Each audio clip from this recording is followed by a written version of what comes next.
बेटी वालों समान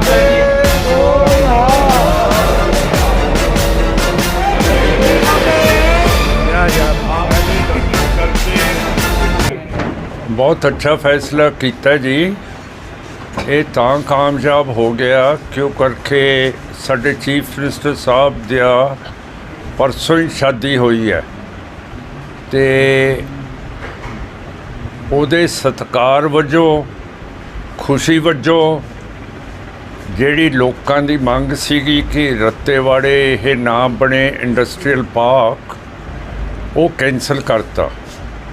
ਨਹੀਂ ਤਾਂ ਪਹਿਲਾਂ ਮਾਨ ਸਾਹਿਬ ਨੇ ਪਹਿਲਾਂ ਵੀ ਕਿਹਾ ਸੀ ਜਦੋਂ ਵਿਰੋਧੀ ਧਿਰ ਸੀਗਾ ਕਿ ਇੱਥੇ ਨਹੀਂ ਬਣਨਾ ਚਾਹੀਦਾ, ਪਰ ਜਦੋਂ ਫਿਰ ਉਹ ਚੀਫ ਮਿਨਿਸਟਰ ਆਮ ਪਾਰਟੀ ਦੇ ਬਣ ਗਏ ਫਿਰ ਉਹਨਾਂ ਨੂੰ ਕਹਿਣਾ ਪੈ ਗਿਆ ਕਿ ਇਹ ਬਣੂਗਾ।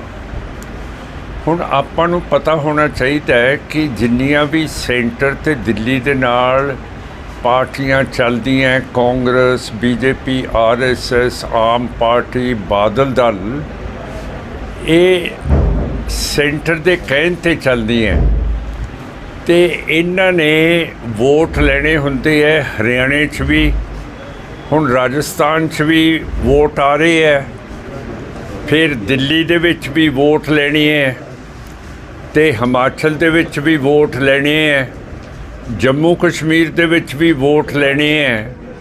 ਸੋ ਇਹ ਪਾਣੀਆਂ ਦੀ ਗੱਲ ਨਹੀਂ ਕਰ ਸਕਦੇ ਹੈਗੇ, ਇਹਨਾਂ ਨੂੰ ਮਜਬੂਰੀ ਹੈ। ਇਹ ਸਾਡੇ ਵੋਟਰਾਂ ਦੀ ਕਮੀ ਹੈ ਕਿ ਉਹਨਾਂ ਨੂੰ ਅਜੇ ਤੱਕ 75 ਸਾਲ ਬਾਅਦ ਪਤਾ ਹੀ ਨਹੀਂ ਲੱਗਿਆ ਕਿ ਜਿਹੜੀਆਂ ਦਿੱਲੀ ਤੋਂ ਪਾਰਟੀਆਂ ਚੱਲਦੀਆਂ ਉਹਨਾਂ ਦਾ ਜਿਹੜਾ ਏਜੰਡਾ ਹੁੰਦਾ ਹੈ ਉਹ ਸੈਂਟਰ ਤੋਂ ਚੱਲਦਾ ਹੈ। ਹੁਣ ਜਿੱਦਣ ਤੁਹਾਨੂੰ ਸਾਰਿਆਂ ਨੂੰ ਸਮਝ ਆ ਗਈ ਕਿ ਇਹਨਾਂ ਪਾਰਟੀਆਂ ਨੇ ਪੰਜਾਬ ਦੇ ਖਿਲਾਫ ਕਰਨੀ ਹੈ ਗੱਲ, ਫਿਰ ਉਦੋਂ ਫਿਰ ਰੰਗ ਲੱਗ ਜਾਣਗੇ ਤੇ ਤੁਸੀਂ ਫਿਰ ਵੋਟ ਸਿਰਫ ਆਪਣੀ ਪਾਰਟੀ ਜਿਹੜੀ ਪੰਜਾਬ ਦੀ ਹੋਊਗੀ ਉਹਨੂੰ ਪਾਇਆ ਕਰੋਗੇ। 1947 ਤੋਂ ਬਾਅਦ ਆਪਾਂ ਆਪਣੀ ਤਾਕਤ ਦਿੱਲੀ ਨੂੰ ਦੇਈ ਜਾਂਦੇ ਆ। ਦਿੱਲੀ ਦੇ ਖਿਲਾਫ ਮੋਰਚੇ ਤਾਂ ਲੱਗਦੇ ਆ ਪਰ ਦਿੱਲੀ ਦੇ ਹਿੱਤ ਦੇ ਵਿੱਚ ਵੋਟਾਂ ਪਾ ਦਿੰਦੇ ਆ। ਇਹ ਸਾਡੇ ਲੋਕਾਂ ਦੀ ਸਮਝ ਮੈਨੂੰ ਨਹੀਂ ਅਜੇ ਤੱਕ ਆਈ ਹੈਗੀ, ਨਾ ਕਿਸੇ ਨੇ ਦੱਸਿਆ ਕਿ ਇਸ ਤਰ੍ਹਾਂ ਹੋਊਗਾ। ਕੱਲ੍ਹ ਜਿਹੜਾ ਇਹ ਫੈਸਲਾ ਚੀਫ ਸਾਹਿਬ ਨੇ ਕੀਤਾ ਬਹੁਤ ਅੱਛਾ ਹੈ, ਇਹਦੇ ਨਾਲ ਅਮਨ ਰਹੂਗਾ। ਕਿਉਂ ਕਰਕੇ ਰਿਪੇਰੀਅਨ ਲਾਅ ਦੇ ਮੁਤਾਬਕ ਜੇ ਗੰਦਾ ਪਾਣੀ ਆਪਾਂ ਦਰਿਆ ਦੇ ਵਿੱਚ ਪਾਵਾਂਗੇ, ਫਰਜ਼ ਕਰ ਲਓ ਮੱਤੇਵਾੜਾ ਜੰਗਲ ਦੇ ਵਿੱਚ ਇਹ ਫੈਕਟਰੀਆਂ ਲੱਗ ਗਈਆਂ, ਇਹਨਾਂ ਦਾ ਗੰਦਾ ਪਾਣੀ ਜਾਊਗਾ ਸਤਲੁਜ ਦੇ ਵਿੱਚ, ਤੇ ਜਿਹੜਾ ਇੰਟਰਨੈਸ਼ਨਲ ਰਿਪੇਰੀਅਨ ਕਾਨੂੰਨ ਹੈ ਉਹ ਕਹਿੰਦਾ ਹੈ ਕਿ ਜਿਹੜੀਆਂ ਨਦੀਆਂ ਉੱਪਰ ਹੁੰਦੀ ਹੈ ਉਹਨਾਂ ਦਾ ਪਾਣੀ ਥੱਲੇ ਜਾਂਦਾ ਹੈ, ਜਿਵੇਂ ਫਿਰੋਜ਼ਪੁਰ ਪਾਕਿਸਤਾਨ ਨੂੰ ਜਾਂਦਾ ਹੈ, ਤੁਸੀਂ ਉਹਨਾਂ ਦਾ ਪਾਣੀ ਗੰਦਾ ਨਹੀਂ ਕਰ ਸਕਦੇ ਕੈਮੀਕਲਸ ਦੇ ਨਾਲ ਤੇ ਹੋਰ ਚੀਜ਼ਾਂ ਦੇ ਨਾਲ। ਇਹਦੇ ਤੋਂ ਇੰਡੀਆ ਨੂੰ ਵੀ ਬਚਣਾ ਚਾਹੀਦਾ ਹੈ ਕਿਉਂ ਕਰਕੇ ਨੰਗਲ ਦੇ ਵਿੱਚ ਜਿਹੜੀ ਫਰਟੀਲਾਈਜ਼ਰ ਫੈਕਟਰੀ ਹੈ ਉਹਦੇ ਵਿੱਚ ਹੈਵੀ ਵਾਟਰ ਪਲਾਂਟ ਲੱਗਿਆ ਹੋਇਆ। ਹੈਵੀ ਵਾਟਰ ਪਲਾਂਟ ਦੇ ਨਾਲ ਜਿਹੜੇ ਪਰਮਾਣੂ ਹਥਿਆਰ ਹੈ ਉਹ ਬਣਾਏ ਜਾਂਦੇ ਹੈ ਤੇ ਇੱਕ ਪਲਾਂਟ ਇਹਨਾਂ ਦਾ ਯੂਰੇਨੀਅਮ ਇਨਰਿਚਮੈਂਟ ਪਲਾਂਟ ਵੀ ਲੱਗਿਆ। ਉਹਦਾ ਜਿਹੜਾ ਪਾਣੀ ਹੈ ਉਹ ਸਤਲੁਜ ਦਰਿਆ ਦੇ ਵਿੱਚ ਜਾਂਦਾ ਹੈ।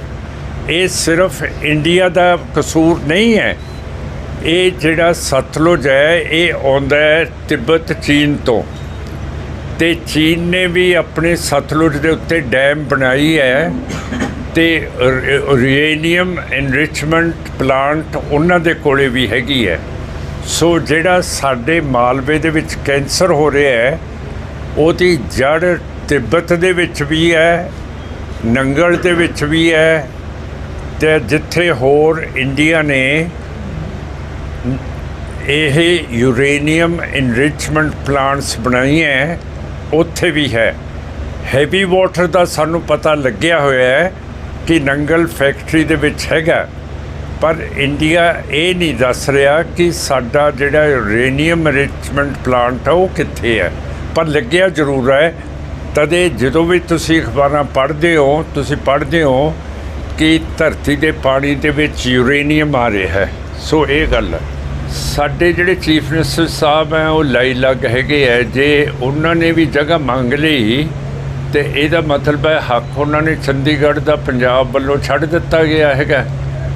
ਤੇ ਹਰਿਆਣੇ ਦੀ ਜਿਹੜੀ ਅਸੈਂਬਲੀ ਹੈ ਇਹ ਰੋਹਤਕ ਲੱਗਣੀ ਚਾਹੀਦੀ ਹੈ ਤੇ ਹਰਿਆਣੇ ਨੂੰ ਵੱਡਾ ਕਰਨਾ ਚਾਹੀਦਾ ਹੈ। ਜਿਹੜਾ ਇਹ ਆਗਰੇ ਦਾ ਡਿਵੀਜ਼ਨ ਹੈਗਾ, ਮੇਰਠ ਦਾ ਡਿਵੀਜ਼ਨ ਹੈ, ਭਰਤਪੁਰ ਦਾ ਡਿਵੀਜ਼ਨ ਹੈ ਤੇ ਸਹਾਰਨਪੁਰ ਦਾ ਡਿਵੀਜ਼ਨ, ਇਹ ਹਰਿਆਣੇ ਦੇ ਨਾਲ ਲਾ ਦੇਣਾ ਚਾਹੀਦਾ ਹੈ, ਜਿਹਦੇ ਨਾਲ ਇਹ ਸਾਰੇ ਲੋਕ ਇੱਕੋ ਨਸਲ ਦੇ ਹੈ, ਇੱਕ ਸੂਬੇ ਦੇ ਵਿੱਚ ਆ ਜਾਣ। ਤੇ ਜਿਹੜਾ ਸਰਸੇ ਤੇ ਕਰਨਾਲ ਤੋਂ ਉੱਪਰ ਪਹਾੜ ਵਾਲਾ ਇਲਾਕਾ ਹੈ ਇਸ ਨੂੰ ਪੰਜਾਬ ਦੇ ਵਿੱਚ ਮਿਲਾ ਦੇਣਾ ਚਾਹੀਦਾ ਹੈ, ਜਿਹਦੇ ਨਾਲ ਇਹ ਸਾਰਾ ਰਿਪੇਰੀਅਨ ਕਾਨੂੰਨ ਦੇ ਵਿੱਚ ਆ ਜਾਏ ਤੇ ਇਹਨਾਂ ਜ਼ਿਲ੍ਹਿਆਂ ਨੂੰ ਵੀ ਅਸੀਂ ਪਾਣੀ ਦੇ ਸਕੀਏ। ਅਸੀਂ ਇੰਨਾ ਪਾਣੀ ਨਹੀਂ ਦੇ ਸਕਦੇ ਕਿਉਂ ਕਰਕੇ ਰਿਪੇਰੀਅਨ ਕਾਨੂੰਨ ਦੇ ਖਿਲਾਫ ਹੈ। ਰਿਪੇਰੀਅਨ ਕਾਨੂੰਨ ਤੇ ਸਾਡਾ ਸੰਵਿਧਾਨ ਕਹਿੰਦਾ ਕਿ ਜਿਹੜੇ ਸੂਬੇ ਦੇ ਵਿੱਚੋਂ ਨਦੀ ਵਹਿੰਦੀ ਹੈ ਉਸੇ ਸੂਬੇ ਦਾ ਹੱਕ ਹੈ ਉਹਦੇ ਪਾਣੀ 'ਤੇ। ਕਿਉਂ ਕਰਕੇ ਜਦੋਂ ਹੜ੍ਹ ਆਉਂਦੇ ਹੈ ਉਹੀ ਸੂਬੇ ਨੂੰ ਮੁਸੀਬਤ ਆਉਂਦੀ ਹੈ ਜਿਹਦੇ ਵਿੱਚੋਂ ਇਹ ਨਦੀਆਂ ਵਹਿੰਦੀਆਂ ਹੈਗੀਆਂ। ਇਹ ਕਾਨੂੰਨ ਦਾ ਰੀਜ਼ਨ ਹੈ ਕਿ ਉਸੇ ਸੂਬੇ ਦਾ ਪਾਣੀ ਹੈ ਜਿਹਦੇ 'ਚੋਂ ਇਹ ਵਹਿੰਦੀ ਹੈ। ਮਾਨ ਸਾਹਿਬ ਇੱਕ committee high power committee Punjab ਸਰਕਾਰ ਵੱਲੋਂ ਬਣਾਈ ਜਾ ਰਹੀ ਹੈ, ਉਹਦੇ ਵਿੱਚ ਰਾਘਵ ਚੱਡਾ ਨੂੰ ਚੇਅਰਮੈਨ ਪ੍ਰੋਜੈਕਟ ਕੀਤਾ ਗਿਆ, ਪਹਿਲੀ ਵਾਰੀ ਹੋਇਆ। ਉਹਦੇ ਬਾਰੇ ਤਾਂ ਤੁਸੀਂ ਵੋਟਾਂ ਤਾਂ ਆਮ ਆਦਮੀ ਪਾਰਟੀ ਨੂੰ ਬਹੁਤ ਸੋਹਣੀਆਂ ਪਾਈਆਂ, ਦਵਾ ਸੱਟ, ਤੇ ਹੁਣ ਵੀ ਤਾਂ ਦਿੱਲੀ ਤੋਂ ਕਮਾਂਡ ਆਉਂਦਾ ਹੈ ਜੋ ਕੁਛ ਮਾਨ ਸਾਹਿਬ ਕਰਾਉਂਦੇ ਹੈ।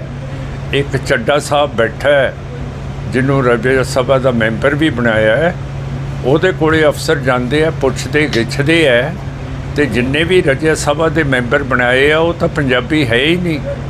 ਤੇ ਸੱਚੇਵਾਲ ਸਾਹਿਬ ਪੰਜਾਬੀ ਹੈਗੇ ਹੈ ਤੇ ਉਹ ਵਾਤਾਵਰਨ ਦੀ ਤੇ ਪ੍ਰਕਿਰਤੀ ਦੀ ਗੱਲ ਕਰਦੇ ਸੀ, ਪਰ ਜਿਹੜਾ ਮੱਤੇਵਾੜ ਬਣਨ ਲੱਗਿਆ ਇਹ ਇੰਡਸਟਰੀਅਲ ਪਾਰਕ, ਉੱਥੇ ਫਿਰ ਮੱਤੇਵਾਲ ਸਾਹਿਬ ਦੇ ਮੂੰਹ ਦੇ ਉੱਤੇ ਉਂਗਲੀ ਆ ਗਈ ਹੈ ਕਿ ਸੰਤ ਮਹਾਤਮਾ ਉਹ ਵੀ ਵਿਕ ਸਕਦੇ ਹੈ। ਇਹ ਜੇ ਉਹਨਾਂ ਨੂੰ ਗੱਦੀ ਦਿੱਤੀ ਜਾਵੇ, ਇਹ ਤਾਂ ਬਹੁਤ ਕਮਜ਼ੋਰੀ ਦਿਖਾਈ ਹੈ ਸੱਚੇਵਾਲ ਸਾਹਿਬ ਨੇ। ਉਹ ਲੱਗਦੀਆਂ ਰਹਿਣਗੀਆਂ ਯਾਰ, ਸੰਤ ਜਰਨੈਲ ਸਿੰਘ ਭਿੰਡਰਾਂਵਾਲਿਆਂ ਦੀ ਫੋਟੋ ਲਾਉਣ ਦੇ ਵਿੱਚ ਕੋਈ ਹਟਾ ਨਹੀਂ ਸਕਦਾ, ਫੇਰ ਲੱਗੀ ਜਾਣਗੀਆਂ। ਉਹ ਤਾਂ ਨੋਟੀਫਿਕੇਸ਼ਨ ਜਾਰੀ ਕਰਤਾ ਨਾ, ਉਹ ਨੋਟੀਫਿਕੇਸ਼ਨ ਦਾ ਕੋਈ ਫਰਕ ਨਹੀਂ ਪੈਂਦਾ। ਹੁਣ ਮੂਸੇਵਾਲ ਸਾਹਿਬ ਦਾ SYL ਦਾ ਗਾਣਾ ਤੁਸੀਂ ਸੁਣੀ ਜਾਂਦੇ ਹੋ, ਉਹਦੇ 'ਤੇ ਵੀ ਪਾਬੰਦੀ ਲੱਗੀ ਹੋਈ ਹੈ, ਤੇ ਫਿਰ ਅਸੀਂ ਪਾਬੰਦੀ ਲਾ ਦਾਂਗੇ ਕਿ ਗਾਂਧੀ ਦੀ ਨਾ ਲੱਗੇ, ਨਹਿਰੂ ਦੀ ਨਾ ਲੱਗੇ। ਆ ਜਿਹੜਾ BJP RSS ਦਾ ਗੁਰੂ ਹੈ ਗੋਵਲਕਰ ਕੀ ਹੈ ਨਾ, ਹਾਂ ਪਤਾ ਨਹੀਂ, ਜਿਹੜੇ ਵੀ ਹੈਗੇ ਹੈ ਉਹਨਾਂ ਦੇ ਵੀ ਲਾ ਦੇਣਗੇ, ਭਗਤ ਸਿੰਘ ਦੇ ਵੀ ਲਾ ਦੇਣਗੇ, ਹੈ ਨਾ। ਮਾਨ ਸਾਹਿਬ SGPC ਦੀਆਂ ਚੋਣਾਂ ਆ ਰਹੀਆਂ ਨੇ, ਤੁਸੀਂ ਸ਼੍ਰੋਮਣੀ ਅਕਾਲੀ ਦਲ ਅੰਮ੍ਰਿਤਸਰ ਹੁਣ ਵੱਡੀ ਪਾਰਟੀ ਵਜੋਂ ਉੱਭਰੀ ਆ, ਤੁਸੀਂ ਇਕੱਲੇ ਚੋਣਾਂ ਲੜੋਗੇ ਜਾਂ ਤੁਸੀਂ ਪੰਥਕ ਧਿਰਾਂ ਨੂੰ ਨਾਲ ਲਓਗੇ? ਅਕਾਲੀ ਦਲ ਬਾਦਲ ਪ੍ਰਤੀ ਤੁਹਾਡੀ ਕੀ ਪਹੁੰਚ ਹੋ? ਅਸੀਂ ਜਿੰਨਾ ਕੁਛ ਹੋ ਸਕਦਾ ਚੰਗੇ ਕੈਂਡੀਡੇਟ ਜਿਹੜੇ ਸੱਚੇ ਹੋਣਗੇ ਉਹਨਾਂ ਨੂੰ ਲੜਾਵਾਂਗੇ, ਜਿਹੜੇ ਪੰਜਾਬ ਦੇ ਹਿੱਤ ਆਪਣੇ ਕਬਜ਼ੇ ਦੇ ਵਿੱਚ ਰੱਖ ਸਕਣ। ਜਿਹੜੇ ਬੰਦੇ ਪੰਜਾਬ ਦੇ ਸਿੱਖ ਕੌਮ ਦੇ ਹੱਕ ਹਕੂਕ ਨਹੀਂ ਰੱਖਦੇ ਉਹਨਾਂ ਨੂੰ ਨਹੀਂ ਲਿਆ ਜਾਊਗਾ। ਤੇ ਜਿੰਨੀਆਂ ਵੀ ਜ਼ਮੀਨਾਂ SGPC ਨੇ 10-10 ਹਜ਼ਾਰ ਰੁਪਈਆ ਏਕੜ ਦਿੱਤੀਆਂ, ਜਦ ਕਿ ਮਾਰਕੀਟ ਦਾ ਮੁੱਲ ਉਹਨਾਂ ਦਾ 60,000 ਤੇ 70,000 ਰੁਪਈਆ ਕਿੱਲੇ ਹੈ। ਉਹ ਸਭ ਛਡਾ ਕੇ ਨਵੀਆਂ ਨਿਲਾਮੀਆਂ ਹੋਣਗੀਆਂ ਤੇ ਜਿੰਨੇ ਵੀ ਟਰਸਟ ਬਣੇ ਹੈ, ਇੰਜੀਨੀਅਰਿੰਗ ਕਾਲਜ, ਮੈਡੀਕਲ ਕਾਲਜ, ਉਹ ਸਾਰੇ STPC ਦੇ ਅਧੀਨ ਹੋਣਗੇ। ਉਹ ਟਰਸਟ ਖਤਮ ਕੀਤੇ ਜਾਣਗੇ ਤੇ ਉਹਨਾਂ ਦੀ ਜ਼ਿੰਮੇਵਾਰੀ STPC ਨੂੰ ਹੋਊਗੀ। ਟਰਸਟ ਟੌੜਾ ਸਾਹਿਬ ਤੇ ਬਾਦਲ ਸਾਹਿਬ ਨੇ ਆਪਣੇ ਝੇਥਿਆਂ ਨੂੰ ਉੱਥੇ ਲਾਉਣ ਦੇ ਲਈ ਤਾਂ ਬਣਾਏ ਸੀਗੇ ਤੇ ਇਹਨਾਂ ਦੋਨੋਂ ਸਾਡੇ ਲੀਡਰਾਂ ਨੇ ਸਾਡੀ STPC ਦਾ ਜਿਹੜਾ ਰੁੱਖ ਸੀ ਉਹ ਤਬਦੀਲ ਕਰਕੇ ਰੱਖਤਾ ਮਾੜੇ ਪਾਸੇ। ਉਹ ਅਸੀਂ ਤਬਦੀਲ ਕਰਕੇ ਸਾਰੀ ਚੀਜ਼ STPC ਦੇ ਅਧੀਨ ਆਊਗੀ। ਉੱਧਰ ਨੂੰ ਵੀ ਹਾਂ, ਜਿਨ੍ਹਾਂ ਨੇ ਲੁੱਟਾਂ ਖਸੁੱਟਾਂ ਨਹੀਂ ਕੀਤੀਆਂ, ਚਿੱਟਾ ਨਸ਼ੇ ਨਹੀਂ ਵੇਚੇ, ਪੈਸੇ ਨਹੀਂ ਬਣਾਏ, ਉਹ ਵੱਡੇ ਵੱਡੇ ਮਾਲ ਨਹੀਂ ਬਣਾਏ, ਉਹ ਤਾਂ ਤੁਹਾਨੂੰ ਵੀ ਦਿਖਦੇ ਆ। ਉਹ ਤਾਂ ਤੁਸੀਂ ਅਗਲੇ ਦਿਨ ਫੋਟੋਆਂ ਦੇ ਦੋਗੇ ਕਿ ਇਹਨੂੰ ਕਿਵੇਂ ਟਿਕਟ ਦੇਤੀ ਤੁਸੀਂ, ਜਿਹਦੇ ਇੰਡੀਆ ਮਹੱਲ ਬਣਾਏ ਹੋਏ ਹੈ। ਹਾਂ ਮਾਨ ਸਾਹਿਬ, ਇੱਕ ਪੰਜਾਬ ਸਰਕਾਰ ਨੇ ਮਸਤੂਆਣਾ ਸਾਹਿਬ ਮੈਡੀਕਲ ਇੰਸਟੀਚਿਊਟ ਬਣਾਉਣ ਦਾ ਐਲਾਨ ਕੀਤਾ ਸੀ, ਸ਼੍ਰੋਮਣੀ ਕਮੇਟੀ ਉਹਦੇ ਖਿਲਾਫ ਹਾਈ ਕੋਰਟ ਚਲੀ ਗਈ, ਉਹਦੇ ਬਾਰੇ ਕੀ ਕਹਿਣਾ ਚਾਹੁੰਦੇ? ਮੱਤੇਵਾਲ ਸਾਹਿਬ ਦਾ ਜਿਹੜਾ ਹੈਗਾ ਉਹ ਲੱਗਣਾ ਚਾਹੀਦਾ ਹੈ। ਮਲੇਰਕੋਟਲੇ ਵੀ ਜਿਹੜਾ ਇਹ ਕਾਲਜ ਹੈ ਮੈਡੀਕਲ, ਉਹ ਹੋਣਾ ਚਾਹੀਦਾ ਹੈ। ਤੇ ਸੰਤ ਅਤਰ ਸਿੰਘ ਦੀ ਖਾਸ ਸੀਗੀ ਕਿ ਇੱਕ ਦਿਨ ਜਿਹੜਾ ਇਹ ਹੈਗਾ ਮਸਤੂਆਣਾ ਸਾਹਿਬ, ਇਹ ਯੂਨੀਵਰਸਿਟੀ ਬਣੂਗੀ ਤੇ ਸਾਡੀ ਪਾਰਟੀ ਪੂਰੀ ਕੋਸ਼ਿਸ਼ ਕਰੂਗੀ ਕਿ ਇਹ ਯੂਨੀਵਰਸਿਟੀ ਮਾਲਵੇ ਦੀ ਉੱਤਮ ਬਣ ਜਾਵੇ। ਜਿਹੜਾ ਸਰਦਾਰ ਦੀਪ ਸਿੰਘ ਸਿੱਧੂ ਦਾ ਕਤਲ ਹੋਇਆ ਹੈ, ਭਾਈ ਮੂਸੇਵਾਲ ਦਾ ਹੋਇਆ ਹੈ, ਇਹ ਇੰਡੀਆ ਦੀ ਸਰਕਾਰ ਇਸ ਨੂੰ ਹੱਲ ਨਹੀਂ ਕਰ ਸਕਦੀ, ਕਿਉਂ ਕਰਕੇ ਇਹਦੇ ਵਿੱਚ ਹੱਥ ਹੈਗਾ ਇੰਡੀਆ ਦਾ ਵੀ ਤੇ ਪੰਜਾਬ ਸਰਕਾਰ ਦਾ ਵੀ। ਤੁਹਾਨੂੰ ਪਤਾ ਹੈ ਮੂਸੇਵਾਲ ਸਾਹਿਬ ਦੇ ਕਤਲ ਤੋਂ ਪਹਿਲਾਂ ਦਿੱਲੀ ਪੁਲਿਸ ਨੇ ਨੋਟਿਸ ਦੇ ਦਿੱਤਾ ਸੀ ਪੰਜਾਬ ਨੂੰ ਕਿ ਉਹਨਾਂ ਦਾ ਕਤਲ ਹੋਣ ਵਾਲਾ ਹੈ ਤੇ ਇੰਟੈਲੀਜੈਂਸ ਬਿਊਰੋ ਜਿਹੜੀ ਸਭ ਤੋਂ ਵੱਡੀ ਖੁਫੀਆ ਏਜੰਸੀ ਇੰਡੀਆ ਨੇ, ਉਸ ਨੇ ਵੀ ਕਹਿਤਾ ਸੀ ਪੰਜਾਬ ਸਰਕਾਰ ਨੂੰ ਕਿ ਇਹਦਾ ਕਤਲ ਹੋਣ ਵਾਲਾ ਹੈ।